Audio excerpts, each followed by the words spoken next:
Em 597 a.C., Nabucodonosor, rei babilônico, saqueou a cidade de Jerusalém, onde na época ficava a Judéia. Na parede do Museu de Israel existe a única representação visual que se aproxima do horror verdadeiro daquele ataque.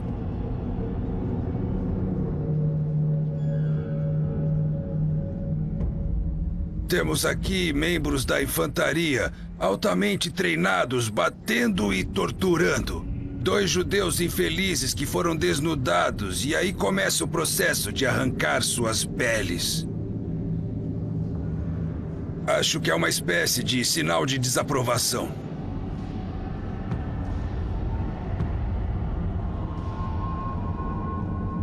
É a única imagem cinematográfica à nossa disposição, onde podemos ver a descrição de uma cena que deve ter sido muito similar, com as mesmas emoções e agitação que aconteceu nas mentes das pessoas. O motivo da violência contra as pessoas foi o não pagamento de impostos ao rei babilônico. 597 pessoas vieram. Simplesmente esvaziaram o templo todo de ouro e prata, deram tudo o que tinham só para dar a ele, implorando que não destruíssem a cidade. Entretanto, 10 anos depois ele volta porque os judeus se rebelam novamente e não pagam impostos por algum motivo. Mas desta vez, eles querem lhes dar uma lição. Aqui temos o Monte do Templo, certo? Este é o cerne da história. Este deve ser o cerne da história. E este é o objetivo da vida judaica. E é por isso que o judaísmo vive. E então eles vêm e destroem, aniquilam tudo. Então, depois que o templo é destruído, depois que o rei desaparece, seu palácio, a administração desaparecem, tudo some. E nada mais resta, não há mais nada pelo que viver. Só o que resta do templo hoje são as ruínas de uma versão posterior. O templo original foi completamente destruído pelos babilônicos. Se alguém não paga os impostos, não paga os tributos como deve, é preciso torná-lo um exemplo para a sociedade, porque se ele não paga, outras pessoas também não vão pagar. Então é preciso mostrar ao mundo o que o seu poder é capaz de fazer. Mas este não foi o fim de um trauma nacional. Milhares foram mandados a pé ao exílio. O livro de Jeremias e o livro dos reis nos contam que as pessoas que foram presas eram principalmente das elites da sociedade. Aquelas que talvez liderassem ou eram potencialmente rebeldes, sem dúvida nenhuma, seriam presas por isso. Os babilônios precisavam de mão de obra, eles tinham campos que precisavam ser irrigados, que precisavam ser cultivados, além de artesãos que precisavam ser importados para fazer prédios e outras coisas que eles faziam. Ninguém sabe quantos morreram na viagem.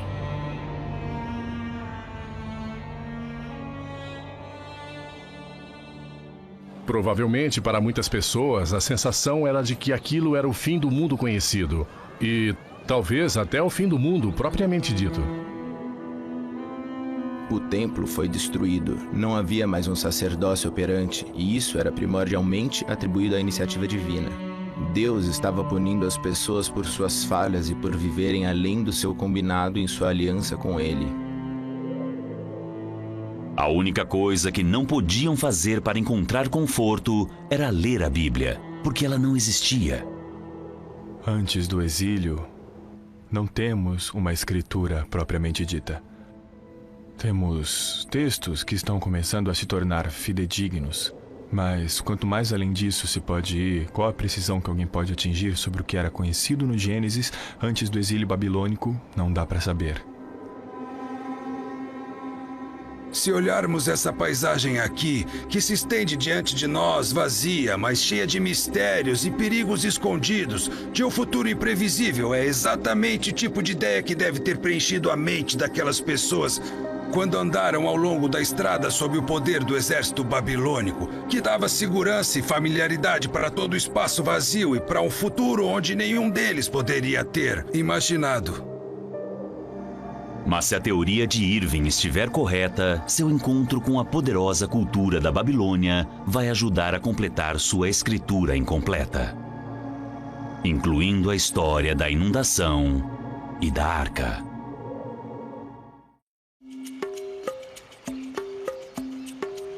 Na Índia, eles descobriram como vão lançá-la. Temos 2 trilhos passando embaixo da arca até a água. Então, em cima desses trilhos, vamos colocar os rolamentos.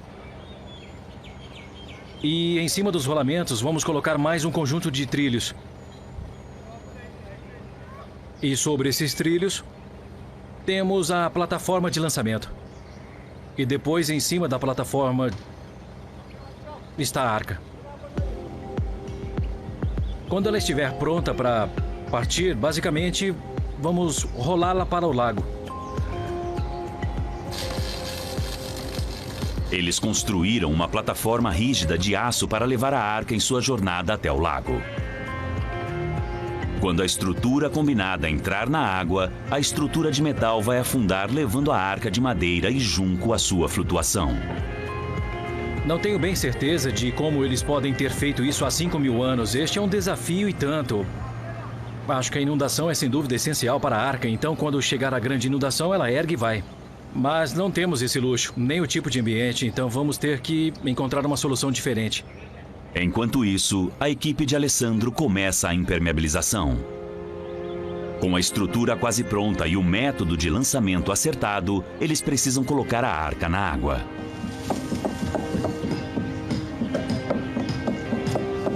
Para acelerar o processo, ele decidiu pré-ensopar os feixes de junco com betume, antes de prendê-los na estrutura. Embora não seja isso que a tabuleta prescreve, qualquer falha neste novo método pode ser desastroso.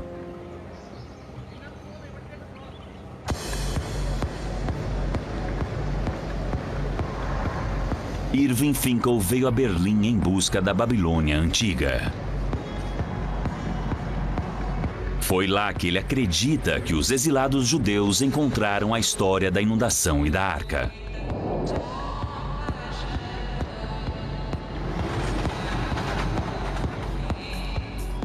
O Museu Pergamon do Antigo Oriente Próximo abriga a maior coleção de relíquias babilônicas do mundo. Sua peça principal é uma reprodução em escala real da entrada da Babilônia, construída pelo rei Nabucodonosor.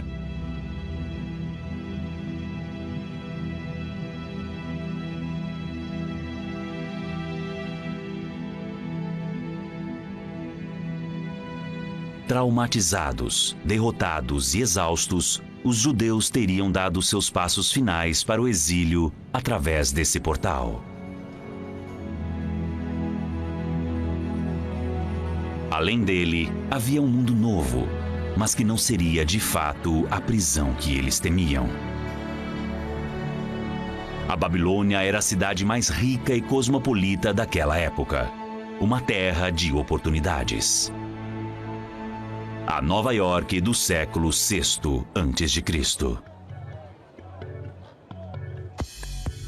O nome Babilônia sempre invocou um mundo de incrível riqueza, poder e decadência. É uma imagem que começa com a Bíblia. E parece que as primeiras impressões foram feitas sobre o exílio dos judeus.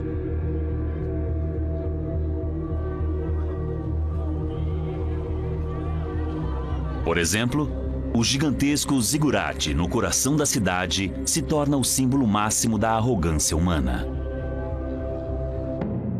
A condenada Torre de Babel.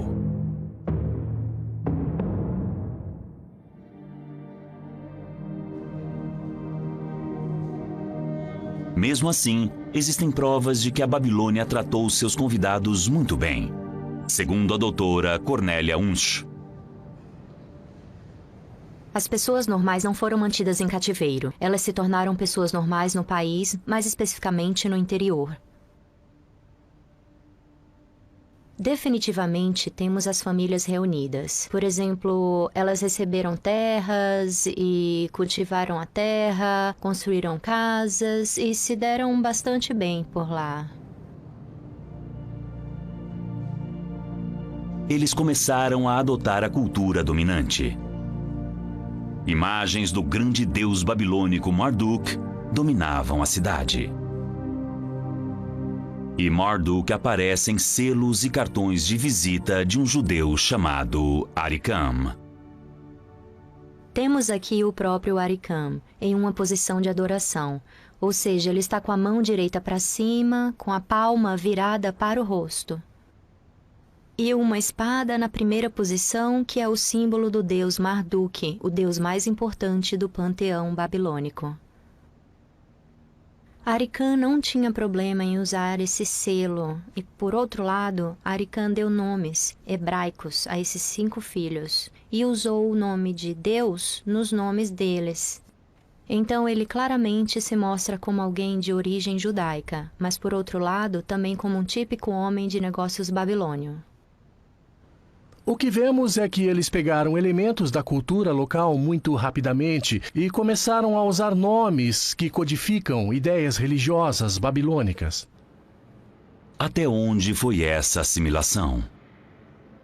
Irving Finkel acredita que isso tem a ver com as fundações da Bíblia.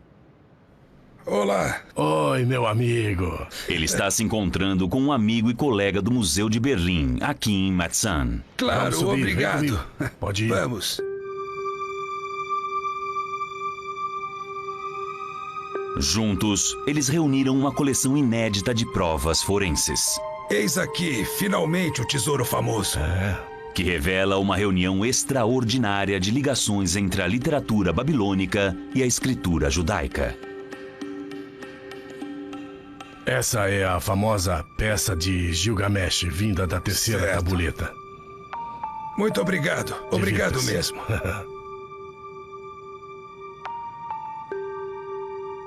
Existe uma história de um rei bebê chamado Sargon, jogado à deriva por sua mãe em um pequeno cesto redondo para salvá-lo de sua descoberta. Ela fez uma pequena arca de junco e betume e colocou o bebê nessa arca. E depois colocou-a no rio e lá se foi ela. Esta é uma história que tem uma certa familiaridade com uma outra sobre o ponto de vista do livro do Êxodo, em que Moisés teve a mesma espécie de origem. Há uma lista de primeiros reis do mundo que viveram até idades avançadas, similares aos descendentes de Adão no livro do Gênesis. E depois, temos a prova concreta de Irving. Provavelmente, a fonte babilônica da história de Noé. Mas o que interessa a Irving é que esta, como as outras, está escrita em uma tabuleta de escola. Naquela época, nas salas de aulas babilônicas, a história de Gilgamesh era indubitavelmente contada, e isso incluía a história da inundação, compondo o currículo. Podemos avançar um nível e indicar como isso pode ter afetado os judeus. Podemos se seguirmos o livro de Daniel. No livro de Daniel, entre milagres e fábulas, pode haver uma linha de história. Como filho de um nobre judeu, a Bíblia diz que Daniel e seus amigos aprenderam a ler a escrita cuneiforme. E como jovens estudantes de Londres, descobriram que aprender cuneiforme não é tão difícil. Imagine que esses garotos, de repente, se viram aprendendo isso em uma estrutura curricular. Os signos, a gramática, os diferentes tipos de inscrições, as histórias, as narrativas, os provérbios, a matemática e todas essas coisas intelectuais que provavelmente foram como patos para a água, e isso pode tê-los animado. E uma das coisas que podemos ver que estava no currículo deles, que pode ter estado em suas salas de aula, era que essas mesmas narrativas, que parecem a nós serem narrativas babilônicas essenciais e que acabaram incluídas no hebraico. Aperte com delicadeza. Isso. Se Irving estiver certo, as histórias básicas fundamentais da Bíblia foram adquiridas nas salas de aula babilônicas. Isso, está ficando muito bom. Continue assim. Eu acho que eles juntaram suas próprias tradições com as noções babilônicas da história do mundo. Então eles as redefiniram no contexto de sua própria religião. Foi para a Babilônia que os exilados levaram suas tradições, que eles preservaram em Jerusalém e formaram a primeira Torá e depois, finalmente, a Bíblia como um todo. Neste momento, partes significativas das 3 grandes fés do mundo estão sendo decididas. Mas esse futuro está suspenso enquanto os judeus ficarem na Babilônia.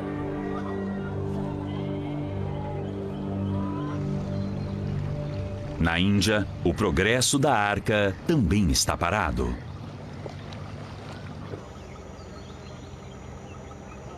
Alessandro descobriu que a maior parte do betume que ele aplicou na base do casco derreteu e está caindo. Está meio catastrófico nesse momento, principalmente para o lançamento. O betume sob pressão, e vamos ter muita pressão quando formos lançar o barco, pressão da água.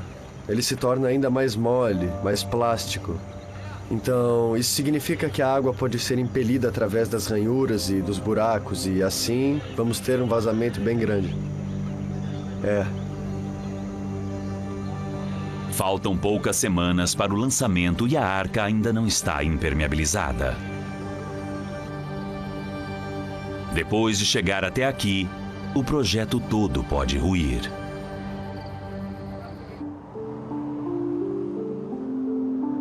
Em 537 a.C., os judeus receberam permissão para retornar para a Judéia.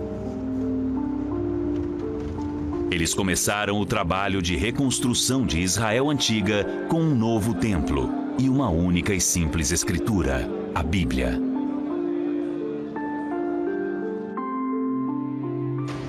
No Departamento de Arqueologia do Museu de Israel, eles estão catalogando e preservando alguns dos fragmentos mais antigos conhecidos da Bíblia, os manuscritos do Mar Morto, que contêm referências à história da inundação. Mas ela está diferente agora da lenda original babilônica. A história de Noé é colocada no início do livro do Gênesis, como uma grande lição de moral. Então, a história da inundação é uma espécie de paradigma do que Deus faz com aqueles que são maus, ou seja, com aqueles com os quais não está satisfeito. E, de certa forma, seu exílio veio em forma de dilúvio. A causa dos dois desastres é o posicionamento de Deus em relação aos pecados do homem. Mas no final, existe a promessa do perdão e um recomeço. Existe um elemento de esperança. A história termina, mas ela nunca termina. Há sempre um próximo capítulo que se segue. E abençoou Deus a Noé e a seus filhos, e disse-lhes: frutificai e multiplicai-vos, e enchei a terra. Eis que estabeleço minha aliança convosco, que não será mais destruída toda a carne pelas águas do dilúvio. A história da arca terminou. Estamos cercados por pedaços dos manuscritos do Mar Morto, onde a Bíblia é uma obra consumada. Mas muitas pessoas vão se surpreender quando perceberem que a imagem de Noé em sua arca está, na verdade, como de fato aconteceu, do lado errado do telescópio. Com a ajuda desta nova tabuleta, conseguimos, melhor do que nunca, analisar a história a partir de uma outra perspectiva, como se fosse vista de trás para frente, e vemos as origens dessa história com raízes na realidade babilônica. A coisa mais importante é que para os babilônios era uma arca circular, era um coracle, um barco que eles realmente usavam nos rios. Era algo que ninguém suspeitava, porque a história nunca tinha sido contada a nós com raízes na realidade. Fizemos essa tradução, nós a entregamos aos engenheiros que imagino estejam construindo o barco na Índia. Então eu gostaria de ir e ver o que eles fizeram com a informação que eu lhes dei. Na Índia, a teoria de Irving de que a lenda foi baseada em uma embarcação real está prestes a ser posta à prova.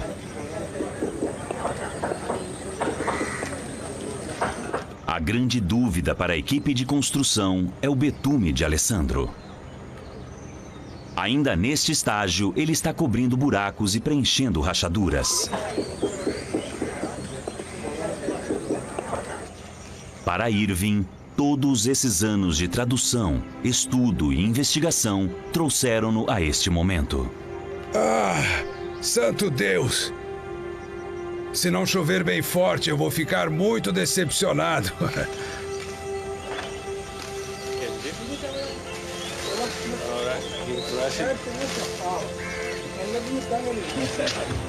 Prazer em vê-lo. Oi. Seja bem-vindo. Mal posso acreditar em meus olhos. É incrível. Depois dessa fantasia, ela está aqui em carne e osso, por assim dizer. Vejo que não há escada nem elevador. Acho que vou ter que rastejar. É a única maneira de chegar a bordo da arca. É muito incrível, inacreditável. É incrível. Vamos dar uma olhada ali dentro. Inacreditável. Acho que é um milagre. É a única palavra para isso. Milagre completo. Sair do papel. Todo esse trabalho, todas essas pessoas, suas vidas sacrificadas por ela. E cá estamos. Está incrível essa construção. Esta arca já fez uma viagem extraordinária. Há 4.000 anos, um escriba desconhecido escreveu a história incrível de um desastre para um mundo em forma de inundação.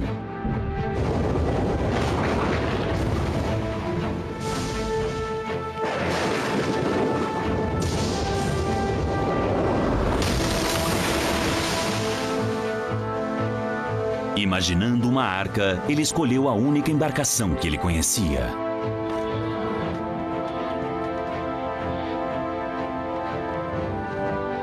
E ele a imaginou grande o suficiente para salvar os poucos escolhidos e 2 exemplares de cada vida animal. 4.000 anos depois, uma sequência de coincidências extraordinárias trouxe esta história até o homem mais qualificado no mundo para decifrá-la: Irving Finkel. A única pergunta que permanece é: será que a arca vai funcionar? Depois de meses de um trabalho intenso, uma arca babilônica de 35 toneladas está pronta para ser lançada. Eles erguem a estrutura em 6 rolamentos infláveis gigantescos, preparados para sua curta jornada até o lago. Está subindo. A estrutura vai ficar onde está. A hora da verdade será seu primeiro contato com a água. De repente vamos ter muita pressão sobre todo o fundo. Essa coisa pesa, segundo os cálculos, entre 30 e 35 toneladas. Então será todo esse peso fazendo pressão quando ele estiver na água. A pior coisa vai ser quebrar e alterar toda a estrutura e desmontar tudo. Essa é uma grande preocupação. Olha ali como ficou. O diferencial vai ser a impermeabilização de Alessandro. Ele está ansioso para conseguir cobrir todas as áreas suspeitas, mas neste estágio há pouco que ele possa fazer. Eles estão prontos. Ele está usando o rádio.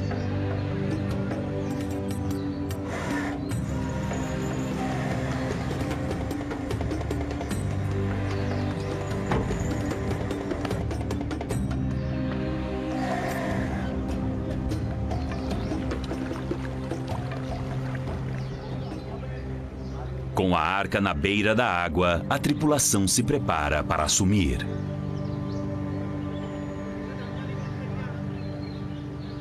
E para a lenda babilônica, este é o momento em que o herói Atrahasis pega sua família e embarca.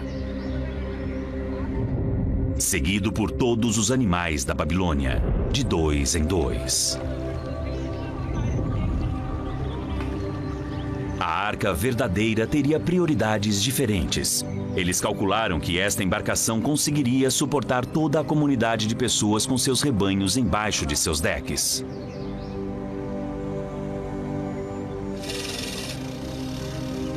Depois que estiver flutuando, Eric espera que faça o mesmo se ela flutuar.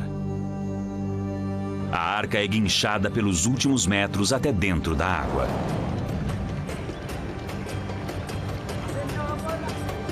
E o sistema de lançamento funciona perfeitamente até que... Para!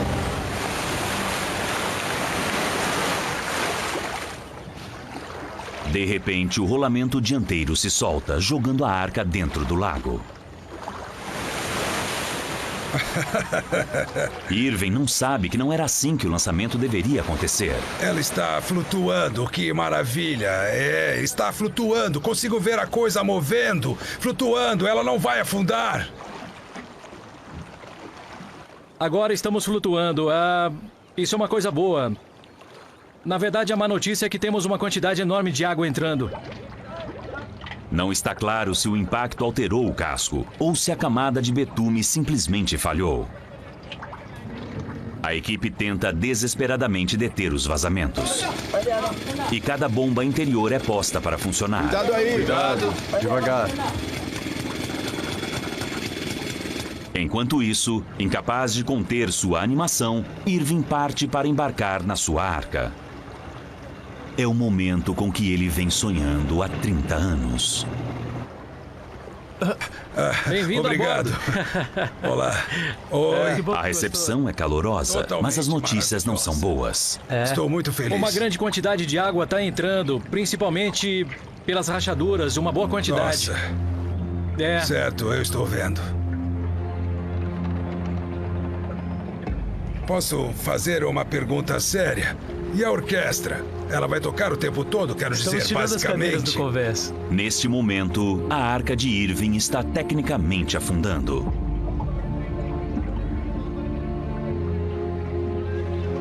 Todas as intenções de trazer os habitantes locais e seus animais a bordo são abandonadas. Mas eles têm uma última esperança. Uma gigantesca bomba flutuante é trazida para junto da arca.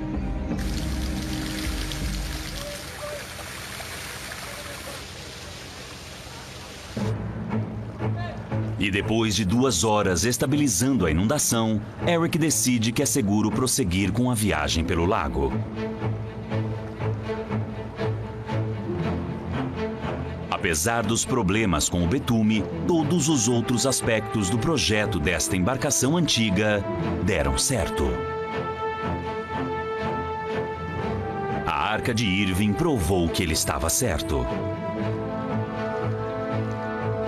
Ao nos colocarmos no convés desta arca, de certa forma, nós nos colocamos na mesma coisa que deu início ao dilúvio, ao mito, à história de Noé no mundo. Porque esta é a reencarnação de como os babilônicos viram este barco. Isto é de fato, este é o barco que deu início a tudo, o conjunto daquela história milagrosa por todo o mundo.